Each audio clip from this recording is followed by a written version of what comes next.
Historia de la televisión argentina. Primera parte. 1997-2008. Contada por sus protagonistas. Unas pocas palabras preliminares. Esta obra que has comenzado a leer es, en realidad, la tercera que he escrito en relación a la historia de nuestra televisión y a la Universidad de Morón. Ya que del recuerdo se trata, rememoremos, por si te interesa consultarlas todas. Corría el año 1995 cuando fui invitado, como otros docentes, por el entonces decano de Ciencias de la Comunicación, Ing. Roberto Igarza, a acercar a la facultad, por escrito, un proyecto de investigación. Lo hice, y fue aceptado, y así surgió tiempo después el libro. Historia de la televisión argentina, contada por sus protagonistas, 1951-96, una publicación de casi 800 páginas editada, obviamente, por esta universidad. Ese compendio de 130 entrevistas que abarcó a pioneros de las distintas áreas de la televisión abierta y por cable, de la capital federal e interior del país, obtuvo una mención especial de APTRA, Asociación de Periodistas de la Radiofonía y la Televisión Argentinas, en la ceremonia de entrega de los premios Martín Fierro del año 1999. Sus 2 tiradas ya están agotadas, pero pueden hallarse ejemplares en bibliotecas nacionales, municipales y de otras universidades en la ciudad de Buenos Aires. Y en la biblioteca de la Universidad de Morón. Tiempo después, en el 2000, presenté una nueva iniciativa al entonces decano de la misma facultad, Ing. Hugo Padovani, la cual fue aprobada. Esta vez mi intención era homenajear a los guionistas argentinos de radio y TV y referirme a sus procesos de creación, según los diferentes géneros televisivos y radiales, de ficción y periodísticos, a lo largo de la historia de los medios electrónicos. Así surgió un segundo volumen cuyo título es Hablan los autores, y que puede hallarse y bajarse gratuitamente a partir del año 2002 desde la biblioteca digital del sitio español quadernsdigitals.net. Se estudiará próximamente la posibilidad de su edición en papel por nuestra universidad.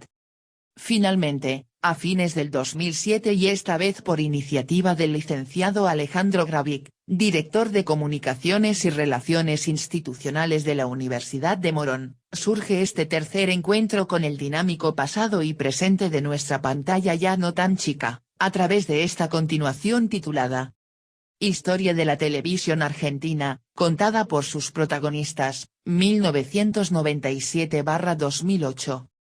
Sí, ya lo sé, bastante agua ha pasado debajo del puente en todos estos años, en vuestras vidas, en la mía, y en la de nuestra televisión. La digitalización siguió avanzando y hoy hablamos de programas pensados directamente para ser vistos por Internet o en teléfonos celulares. Pero el soporte tecnológico, que nunca se detiene, es solo una de las patas del medio. Están también los contenidos, y los recursos económicos, los anunciantes, íntimamente ligados a las mediciones de audiencia, al contexto social y al devenir económico del país. Algo para comenzar. A partir del año 1998 cambia el tono de las ficciones en el país. Ya estaba terminando la etapa de ricos y famosos de aquella época de pizza y champán, donde se suponía que habíamos ingresado al primer mundo, y surgía otra visión de país más real, en el cual descubríamos que las ideologías no habían muerto, la crisis continuaba y la clase media sufría de gasolerismo. Allí nacen victoriosas las nuevas producciones de Polka Sociedad Anónima, la gran protagonista de la televisión de la última década, con Gasoleros, Campeones de la Vida y otros productos similares. Tal vez, y justamente, por los vaivenes del ingreso publicitario, que ahora también condicionan las producciones del 2009, las comedias y series policiales incorporaron la publicidad no tradicional, el héroe tomando tal yogurt marca tal, en primer plano. Y las mediciones de rating minuto a minuto o en real time hicieron que un reportaje en un magazine dure unos segundos y otro se extienda 2 bloques, más allá de lo interesante o estúpido que pudiera ser lo que declarara el entrevistado, si los números subían en el conteo. Por otra parte, se intensificó la venta de formatos, o de enlatados del ciclo de su versión original, que permitieron trascender nuestras creaciones por el mundo y percibir nuevas fuentes de financiamiento, compartiendo la aldea global mediática en un pequeño porcentaje. Los grandes canales comenzaron hace tiempo a tercerizar la producción y se formaron nuevas y variadas productoras independientes. Si hasta 1996 los programas nocturnos eran semanales, a partir del 97 se volvieron diarios, para abaratar costos, sostener la misma pauta publicitaria y asegurar la fidelidad del público, si el ciclo era aceptado por la gente. Las distintas crisis económicas que las emisoras porteñas tuvieron que sortear, fue la excusa expuesta por ellas para justificar que del 97 al 2008 creciera la cantidad de realities, o de ciclos dedicados al archivo televisivo, o de magazines de chimentos del espectáculo, que no se respetaran los horarios de comienzo de programas anunciados en las grillas, y que pululara todo un espinel de productos bizarros que nos hicieron poner un signo de interrogación, nuevamente, a la frase, que le da título como afirmación a un conocido ciclo de opinión y debate: ¿yo amo a la televisión? Lo único permanente es el cambio. Del 97 en adelante, los canales de TV abierta de Buenos Aires cambiaron de dueños o interventores o programadores, según el caso, más de una vez. En el 98, Alejandro Romay, el zar de la televisión, vende su mítico Canal 9, LS83, al grupo australiano Prime Television, que lo bautiza Azul Televisión. Al poco tiempo y sin mucha suerte en las mediciones de teleaudiencia, el grupo lo transfiere a Telefónica Media, el cual ya era dueño de Telefe, y se ve forzado por el Concer a vender nuevamente, siendo su adquirente en el 2002 el periodista y empresario Daniel Haddad. Este le restituyó su nombre original, Canal 9, y poco después, en el 2007 lo transfiere al empresario mexicano Ángel González. En el medio, desde ya, sucedieron varios fracasos y alguno que otro éxito. En cuanto a Telefe, LS84, Canal 11, en el 2000 el paquete accionario es comprado por Telefónica de Argentina, subsidiaria de la española Telefónica. Claudio Villarroel y Bernarda Llorente son sus programadores desde entonces, reemplazando a Gustavo Yankelevich. Forman parte también del grupo Telefe las siguientes emisoras: Canal 5, Rosario, Canal 7, Neuquén, Canal 8, Córdoba, Canal 8, Tucumán, Canal 8, Mar del Plata, Canal 9, Bahía Blanca, Canal 11, Salta, y Canal 13, Santa Fe. El grupo Clarín sigue siendo titular del Canal 13, LS85, y propietario del 55% de las acciones de Polka Sociedad Anónima, productora de sus ficciones. También está asociado a Ideas del Sur, Marcelo Tinelli. Y sus repetidoras en el interior son, Canal 12 de Córdoba, Canal 7 de Bahía Blanca, Canal 10 de Alto Valle, Río Negro, Canal 3 de Rosario, Canal 10 de Tucumán, Canal 6 Bariloche, Río Negro, Canal 10 de Mar del Plata, Canal 9 de Paraná. Adrián Suárez y Pablo Codevilas son los responsables de los contenidos del canal. Carlos Delia es el gerente de noticias. En cuanto a América 2, LS86, Canal 2, cuyo dueño desde el 91 era Eduardo Eurnequian, en el 2000 pasa a formar parte de la sociedad formada por Carlos Ávila, el fundador de Torneos y Competencias. En el 2002, este se asocia con el Grupo Vila y José Luis Manzano, y en el 2007 es Francisco de Narváez quien se suma al paquete accionario. En América 2, y en este periodo, Mario Cella, Roman Lehmann, Gastón Portal y Liliana Parodi comparten distintas áreas de la dirección y programación de la emisora. Finalmente, en lo que se refiere a Canal 7, la emisora estatal, LS82, durante la gestión del presidente Menem, el entonces ATC, Argentina Televisora Color, pasó de sociedad del Estado a ser una sociedad anónima, sobre la cual rondó un frustrado proyecto de privatización.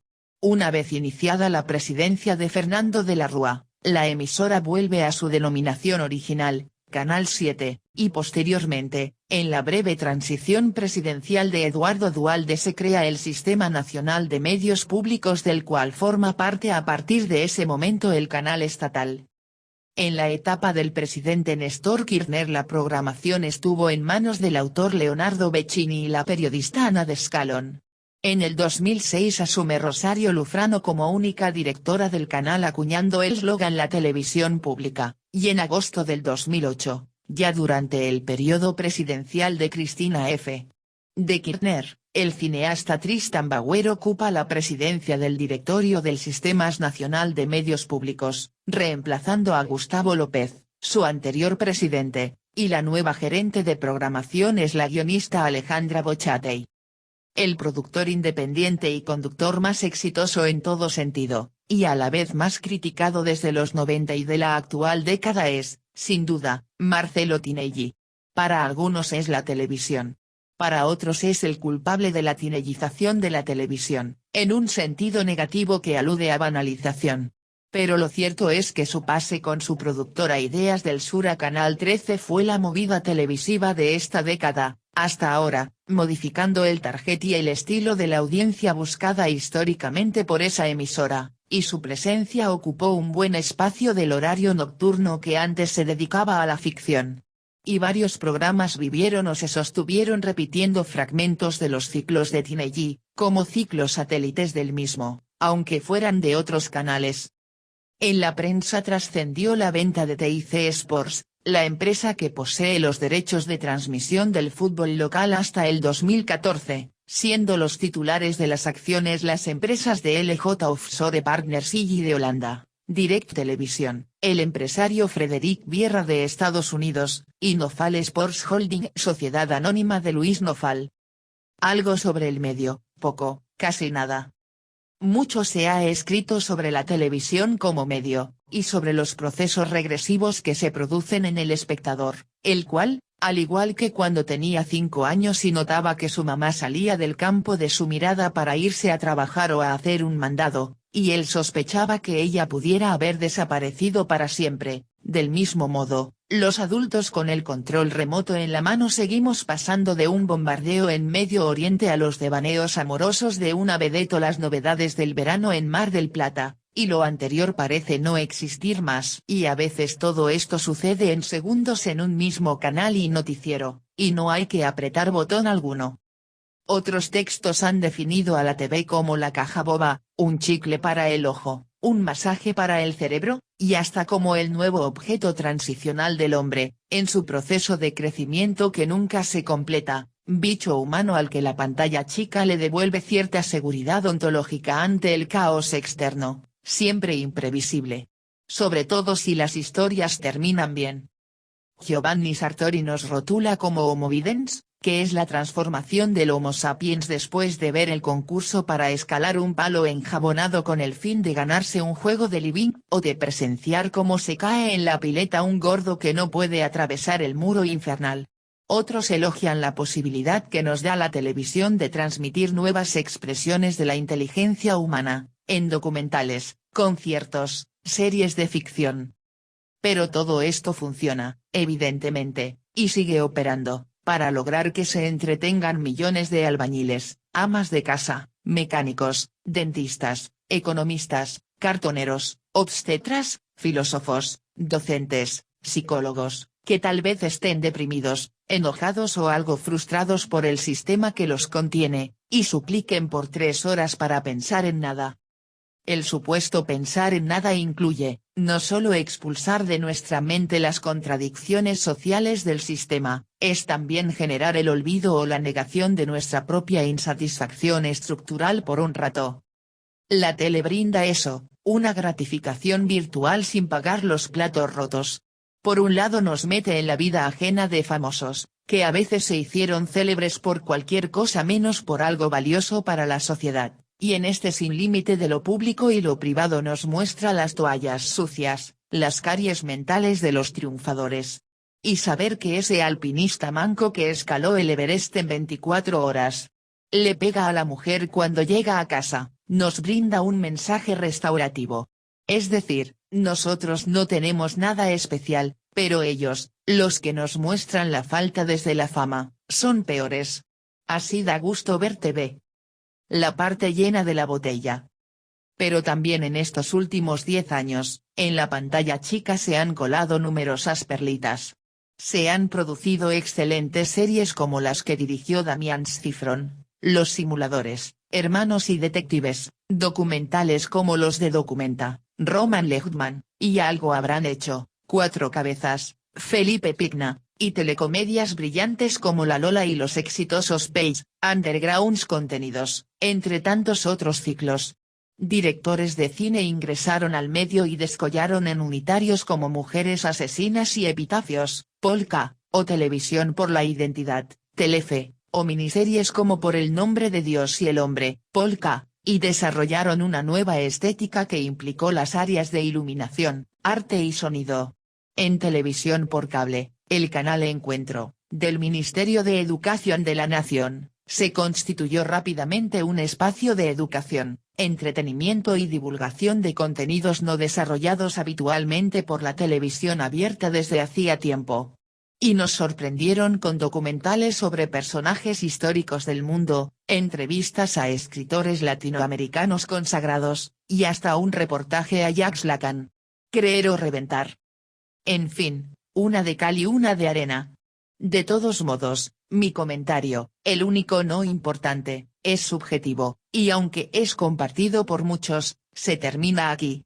Lo que resta y sigue a continuación es, nuevamente, la historia de nuestra TV contada por algunos de los que la hicieron posible, los que delante y detrás de cámara, sobre todo detrás, la crean a diario con gran esfuerzo, tratando de dar lo mejor de sí, y peleando con las adversidades y limitaciones que se les presentan.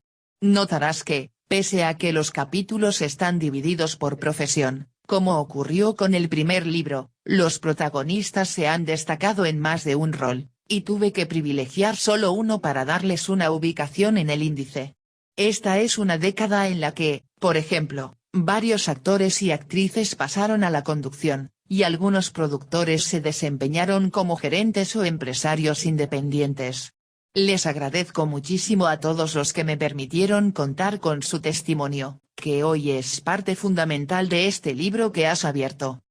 Lo único que une a estas tres obras que mencioné al comienzo de este prólogo, es el clima, el tono, la intimidad de las distintas charlas.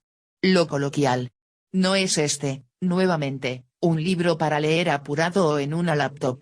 Pienso al lector recostado en un sofá o en su cama a la noche, bajo la luz de un velador, recorriendo lentamente estas horas de encuentros con gente apasionada con lo que hace, imaginando la cara de los profesionales que cuentan, su seriedad, sus sonrisas, su apasionamiento, percibiendo el olor del café humeante que alimentó las confidencias. Y guardo la esperanza de que ciertas referencias de los entrevistados cumplan un fin didáctico.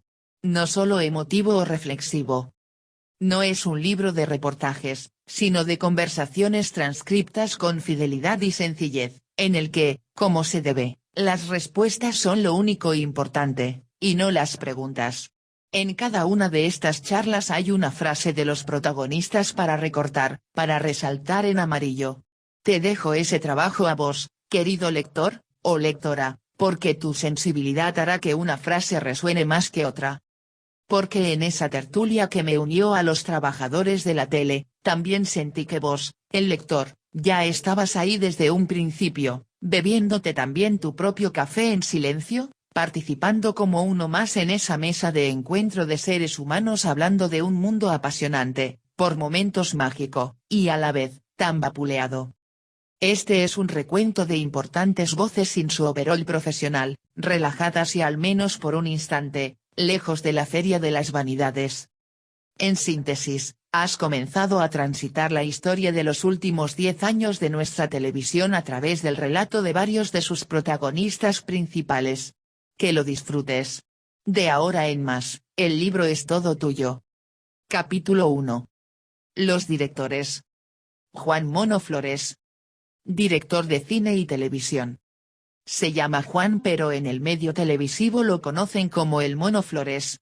Lleva en sus ojos más de medio siglo de profesión, que se iniciaron a fines de los años 50 cuando se inició siendo un adolescente, como aprendiz de filmación del histórico noticiero para los cines, Sucesos Argentinos.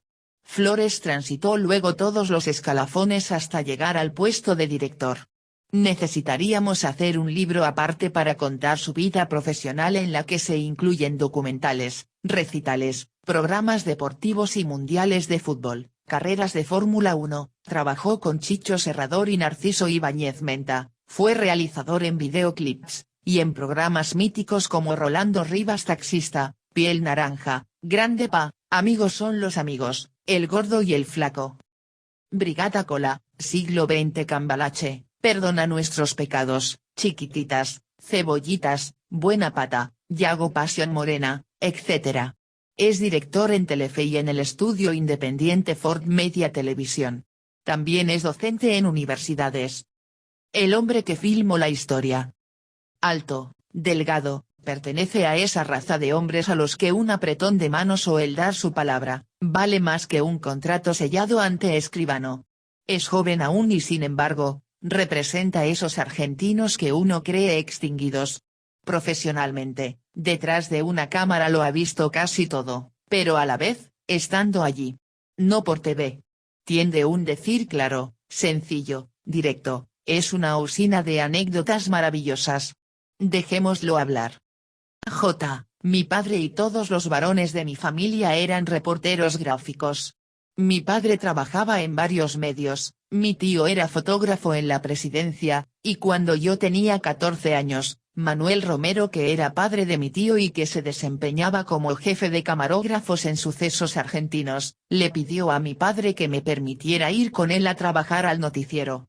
Mi viejo se negó porque quería que yo terminara el secundario, pero yo vivía escuchando las aventuras que contaban todos los monstruos que venían a visitarnos a casa, y eso me había despertado una pasión bárbara por la profesión. Al final lo convencí y me dejó. Y así empecé. No había escuelas.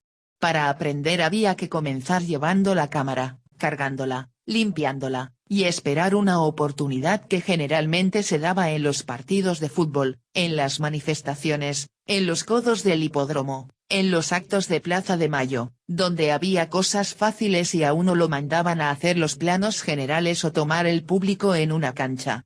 Corría el año 1959. Para poder ascender asistíamos a clases que nos daban de fotometría, de encuadre, de movimiento de cámara. Tadeo Bortnowski, polaco, era uno de los extraordinarios camarógrafos de ese momento. El director general era don Antonio Ángel Díaz, un uruguayo que había sido dueño de la revista Cine Argentino. Los locutores eran Eduardo Rudi, Jorge Gisbert, y Enrique Alejandro Mancini. Ahí empezó mi carrera. Y fui camarógrafo, director de fotografía y finalmente director cuando ya tenía 19 años. Aprendí muchísimo. En el noticiero tenés que resolver problemas en el momento. Si no filmaste cuando el presidente cortó la cinta, el acto terminó. Si me perdí el gol, el knockout, mejor que no vuelva. Este trabajo, especialmente, le debe haber permitido conocer muchos personajes. Sí, algunos que recuerdo son Salvador Allende, Robert Kennedy, Neil Armstrong, Cantinflas, Perón, Frondizi. Illa, Gassman, el presidente norteamericano General Eisenhower, etc. Recuerdo en el 73 haber visto a Francisco Franco. Yo no pensaba que ese hombre que tenía a España bajo la bota, parecía que no podía levantar los brazos cuando caminaba. Pero además mi encuentro con toda esta gente era posible, primero porque el noticiero iba donde estaba el presidente de la nación. Segundo porque se tomaban noticias del todo el mundo, y viajábamos. Le cuento una anécdota, siendo yo un pibe, en un acto, el entonces presidente Frondizi me vio filmando y me invitó a subir a un helicóptero con él. Llegamos al lugar y lo filmo a él clavando con una maza una banderola, como hecho simbólico, pero el piso era duro y no la podía clavar. Yo quise colaborar, dejé la cámara en el piso y lo quise ayudar a clavarla con una piedra, con tan mala suerte que le lastimé el dedo pulgar de la mano izquierda. Yo me quería matar. Estaba pálido. Subimos al helicóptero y él se soplaba el dedo lastimado, y me veía tan preocupado y de pronto me dice, ¿qué te pasa, Flores? Y yo le respondí, estoy desesperado, señor presidente, me van a meter preso, y cuando lo sepa el dueño de Sucesos Argentinos me echa. ¿Y quién se lo va a contar? Me respondió Frondizi. Y agregó que cualquier cosa que necesitara, que ya sabía dónde estaba él. Años después, cuando él no era presidente y me lo encontraba en algún acto, yo como camarógrafo o director, me señalaba y les decía a todos, este me rompió un dedo. Anécdotas tengo miles. P. Cuando accede a otra televisión abierta. J. A partir del 73 comienzo a hacer exteriores de telenovelas. Rolando Rivas, Piel Naranja, armo una sociedad con unos ex compañeros y amigos, entre los que estaba Leonardo Enrichsen, el camarógrafo que filmó su propia muerte en Chile, y ofrecemos el servicio de hacer los exteriores, que en ese momento se hacían en fílmico, en 16 milímetros. Durante 10 años hice este trabajo para Canal 13. Más tarde, a comienzo de los años 90, Gustavo Yankelevich me llama para trabajar en Telefe.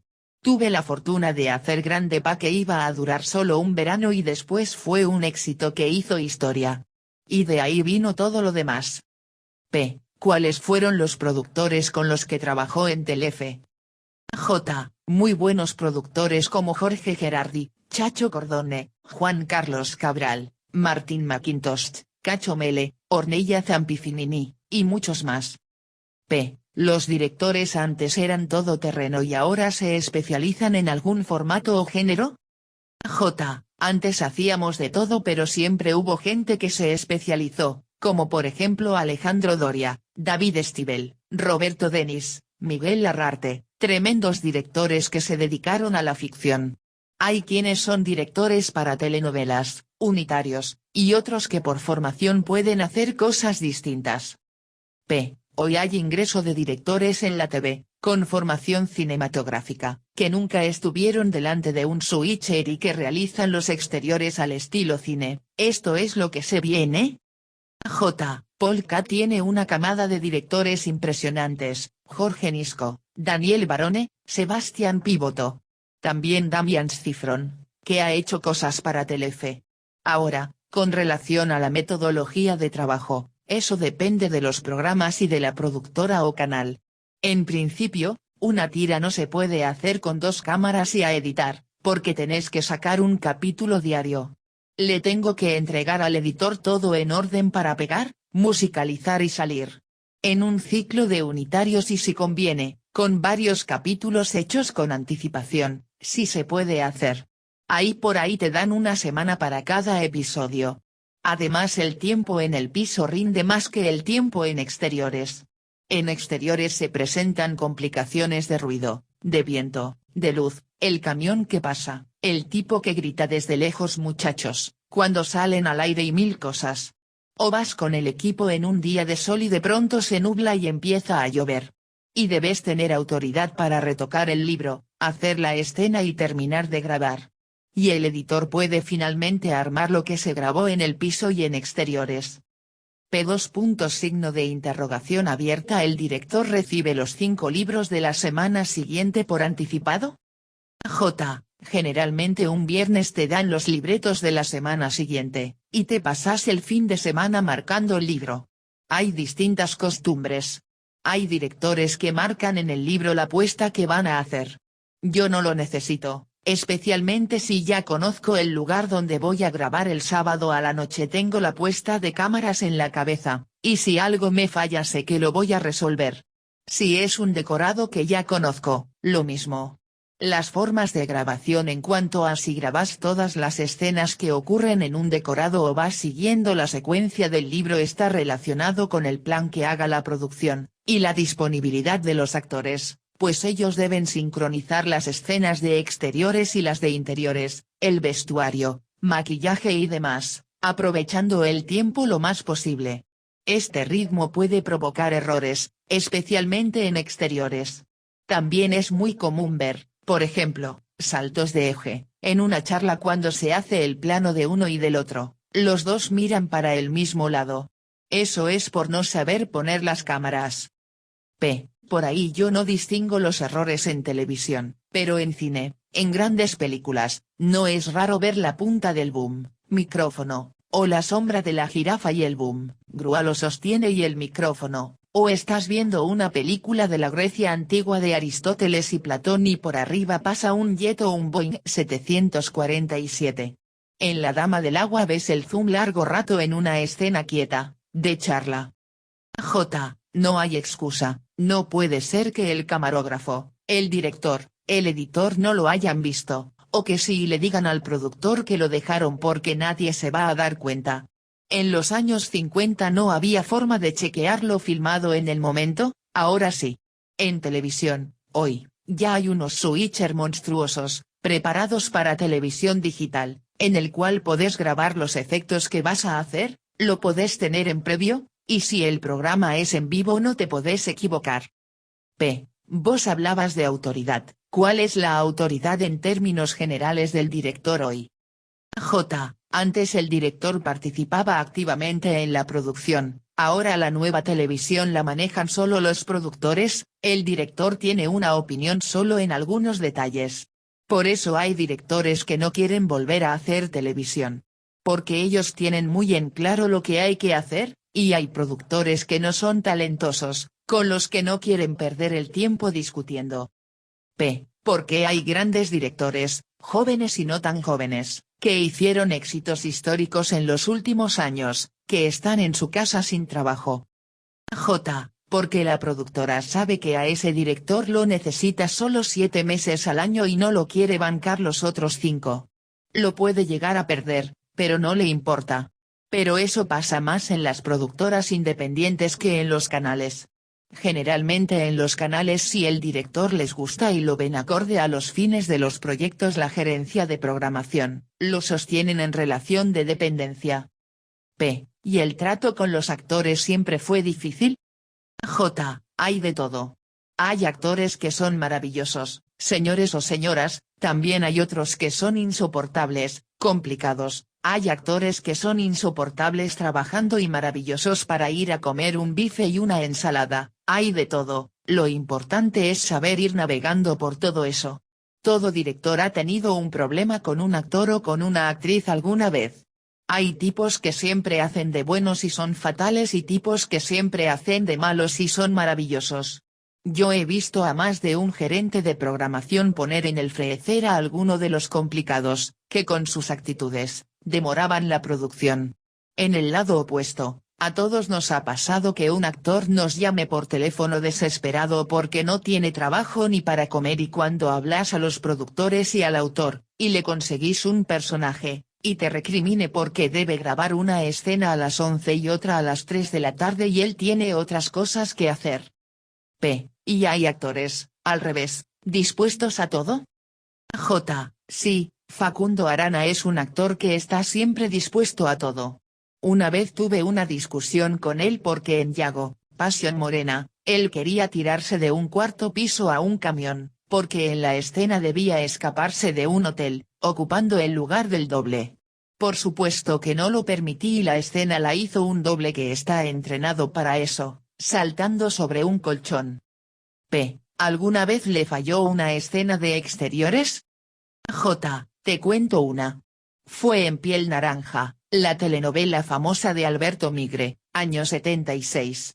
La escena debía ocurrir en una vía de tren, nos instalamos y ensayamos que cuando el tren viniera, Marilina Ross se tenía que poner allí, intentando suicidarse, y aparecía Arnaldo André y la salvaba. Armamos todo, pusimos luces, sonido afuera, la posición de la cámara, lo practicamos 10 veces, y de pronto pasó una viejita con un changuito, preguntó qué estábamos haciendo, le explicábamos que esperábamos el tren para hacer una escena y nos dijo, no la van a poder hacer, no, una sonrisa de suficiencia. Y le dijimos, está bien señora, gracias, gracias. No le dimos bolilla y seguimos planificando la escena porque era riesgosa, y la viejita seguía, ¿se van a quedar? Porque no la van a poder hacer. Tranquila señora, no se preocupe, vaya tranquila, nosotros nos vamos a quedar trabajando aquí. No, insistió la mujer, no la van a poder hacer porque hoy hay paro de trenes. El productor no se enteró que había paro de trenes, nunca vino el tren. Eduardo Mazzitelli. Director de televisión. Director de Mañanas Informales, Canal 13, se inició a principios de la década del 80 con la comedia infantil Pelito, luego siguieron el programa cultural de turismo El Espejo, el ciclo de sketches cómicos Matrimonios y algo más, la comedia Estrés, las series familiares Son de 10, Gerente de familia, Como pan caliente, el ciclo de entretenimientos y concursos Sorpresa y media, La noche del domingo, 100 argentinos dicen, además de cientos de recitales de artistas como Pavarotti, Luis Miguel, José Carreras, Kiss, Julio Bocca, Les Ludgers, y muchos más. Es, además, profesor de música. Un histórico del Canal 13 y de la TV argentina. Es verano del 2008, recién comienza el año. En el momento en que me encuentro con Eduardo Mazzitelli, un icono del Canal 13, un director histórico, aún vive Jorge Ginsburg, y en la emisora están preparando el estudio que se utilizará para el programa Mañanas Informales que está por comenzar su cuarto año en el aire. Mazzitelli me invita a conocer el control de dirección, que posee un equipamiento de última generación, ahora en descanso absoluto. En medio de esa tranquilidad poco común en este medio, surge la charla.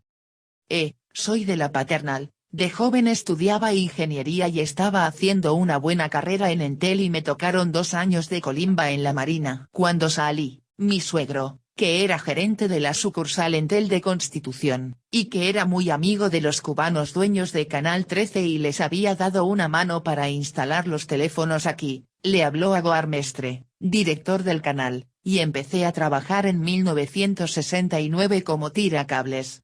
Bueno, después hice toda la carrera, fui estudiando, fui microfonista, musicalizador, camarógrafo y luego de un curso, pasé a director en 1983. Estudié teatro varios años con Lito Cruz y Augusto Fernández. ¿Y su debut como director en qué programa fue? Fue como director de exteriores para un noticiero, en una playa de Olivos, y a la noche fui a hacer un partido de fútbol por el descenso, Chacarita Los Andes, en la cancha de Los Andes. En ese entonces se usaban 2 cámaras para la cancha y una para los vestuarios. Y mi primer programa en el piso fue Pelito, con los entonces actores casi niños Adrián Suar, Gustavo Bermúdez, Julián Wade, Pepe Monge y otros chicos. En Gerente de familia, la comedia que protagonizaban Arnaldo André y Andrea Bonelli, recuerdo que había escenas finales donde estaba todo el elenco en el living y se sucedían situaciones a un costado, pero aparecían primeros planos de las reacciones de todos. Eso lo grababa luego y lo editaba como inserts. No, lo hacíamos en el momento, con 3 cámaras que se manejaban muy bien, era complicado pero llegábamos. Conociendo el decorado, uno toma el libro y escribe el guión técnico, eso incluye los planos de cada cámara, y después hacíamos un ensayo en seco, otro con cámaras y luego grabábamos. Y para los recitales trataba de viajar a la ciudad donde los artistas actuaban antes, generalmente en países limítrofes, para tener una idea de cómo era el espectáculo. En los recitales llevamos de 12 a 15 cámaras. Se dirige desde un móvil de exteriores.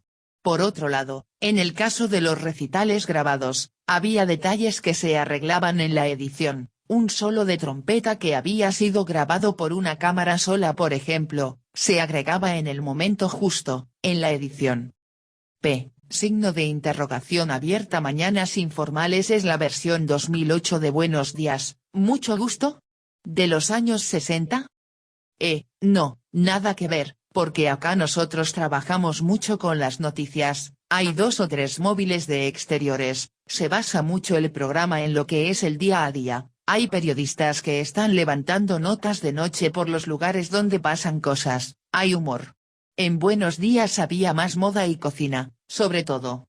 Por ahí había más notas de color o actualidad. En Buenas Tardes Mucho Gusto donde yo era tiracables, recuerdo que una vez vino un concertista de clarinete, que debía tocar un par de temas a la tarde, pero vino al mediodía y estaba por ahí tocando sin parar para ensayar y tenía podrido a todo el mundo, cuestión que cuando le tocó actuar lo presentaron muy bien en vivo, estaba el padre, la madre, la familia, se lo mencionaba como un concertista del Teatro Colón, que había actuado en Europa, y no sé qué más, pero cuando empezó a tocar soplaba con una fuerza infernal y no salía el sonido, todos se reían, hasta que se dio cuenta que le habían metido un corcho.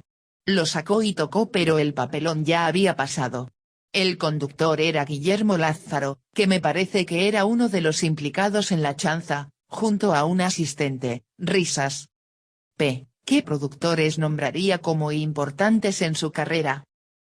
Jorge Palaz, de Pelito, Eduardo Metzger que fue creador de Mónica Presenta, y El Espejo, también Hugo Moser, Gerardo Sofovich, con el que hice La Noche del Domingo. El ruso era complicado pero yo tenía buena relación con él. Con relación a la dirección, ¿la televisión privada era mejor antes, en los años 60 o ahora? Aquellos que dicen que la televisión de antes era siempre buena, mienten, era un desastre. Yo a veces veo programas viejos y me da vergüenza ver lo que hicieron. Pero bueno, era una televisión que recién empezaba, los programas de Viendo a Biondi tenían una realización terrorífica, lo que valía era Biondi, o La Nena, o Doctor Candido Pérez Señoras, o La Familia Falcón, pero los avances de la técnica dan facilidades que son insuperables. Yo creo que la televisión va mejorando y eso se debe a los avances en la tecnología. Lo que sí es cierto es que en la época del dólar 1 a 1 con el peso, por ejemplo, en Sorpresa y Media podíamos hacer muchas cosas, tener una sorpresa en Francia, otra en Estados Unidos, otra en Australia, había más presupuesto. Eso sin duda, pero antes no había programas de chismes. Pero esos programas duran porque hay gente que los ve, si no los levantarían. No tienen audiencia masiva pero sí un ratín que les permite subsistir. Hay gente a la que le gusta los chismes, y también depende de cada canal, hay canales que no tienen programas de chismes. Por ejemplo. Eugenio Gorkin. Director de televisión.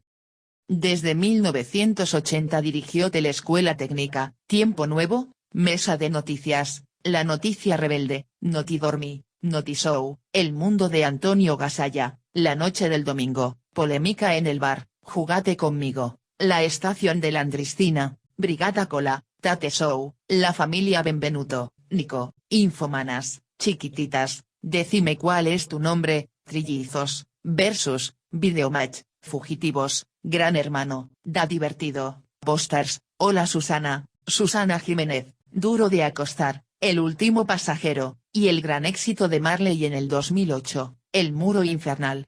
Y me quedaron algunos programas afuera. Especiales y recitales de música por ejemplo. Eugenio dirigió todo y ponchó las cámaras de los ciclos más importantes de la televisión de los últimos 25 años. Un grandote de corazón en el solar. Es sábado por la mañana y raramente el solar de la abadía está casi vacío. Es un porteño químicamente puro que vive en Caballito, pero coincidimos en encontrarnos en Las Cañitas. Grandote, con voz de tenor, y un humor generoso, como su testimonio, es una máquina de contar anécdotas. Uno charla con él un rato y ya quiere ser su amigo para siempre. Es un bromista hilarante, de referencias ácidas y remembranzas afectuosas. Y no le cuesta recordar que desde niño ya soñaba con ser director.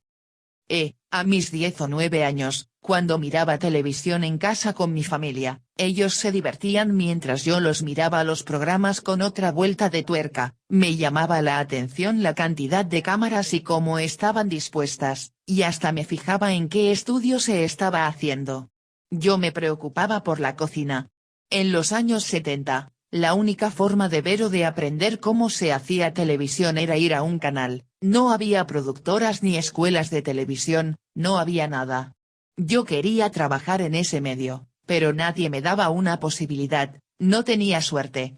Hasta que un día, en el año 1974, siendo los canales del Estado, le envío una carta al secretario de Prensa y Difusión, José María Villone, del cual dependían los 5 canales de televisión de Buenos Aires. Yo pedía en la nota, que me la escribió mi viejo en su Olivetti, que debido a mi vocación me interesaría entrar a un canal de televisión para practicar como ayudante de cámaras, de manera gratuita. Yo tenía 16 años, y la llevé en persona a la mesa de entradas de la Casa de Gobierno. Ya era la época de Isabel Perón, el general Perón había fallecido. Exacto, y pasó lo que te imaginas, la nota pasó a archivo, nadie me dio pelota. Pero el día que voy a retirar la respuesta y el empleado de mesa de entradas me está explicando que mi pedido había sido archivado, pasa por detrás de mí un funcionario público que escucha la conversación, mira la nota y se va. Yo me voy triste, deprimido, pero pensando en seguir intentando. Por otro lado, yo no era peronista y los canales pertenecían al Estado. Pero a la noche llego a casa y mi madre me cuenta, te llamo una persona X por la nota que presentaste. Lo llamo y me citan a la Casa de Gobierno. Yo pensé que era la cargada de algún amigo. Pero igual fui y me encontré con un funcionario que me dijo, siento vergüenza de que ahora que estamos hablando de reconstrucción, a alguien que quiera trabajar gratis le cerremos la puerta. Llamó delante de mí al director general del Canal 7 de ese momento, y le pidió que me contratara. Mire que yo no soy del partido peronista, le aclaré. Yo le pregunté algo. Me contestó. Era el contador Anzovino, le guardo un recuerdo afectuoso. Nunca más me preguntó nada. Le dije que le iba a demostrar que conmigo no se había equivocado. Entonces 1975 entré a trabajar a Canal 7, y entré de cadete en la gerencia de noticias porque como era menor de edad no me estaba permitido trabajar en el estudio, en piso. Cuando cumplí los 18 fui al área técnica y yo aprendí a editar, luego fui ayudante de cámara, y de a poco en los 80 llegué a director.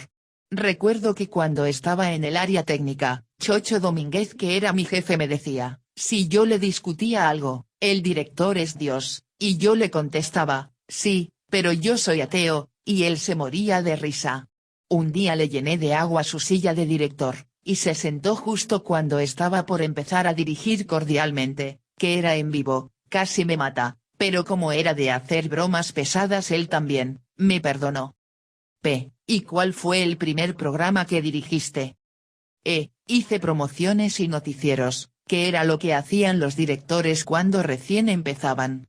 En ese momento el director de menos rango iba a hacer las promociones de todos los programas. Yo veo promociones de ciclos de unitarios en las cuales te cuentan todo el argumento del programa. ¿Eso es bueno o mata el interés del espectador?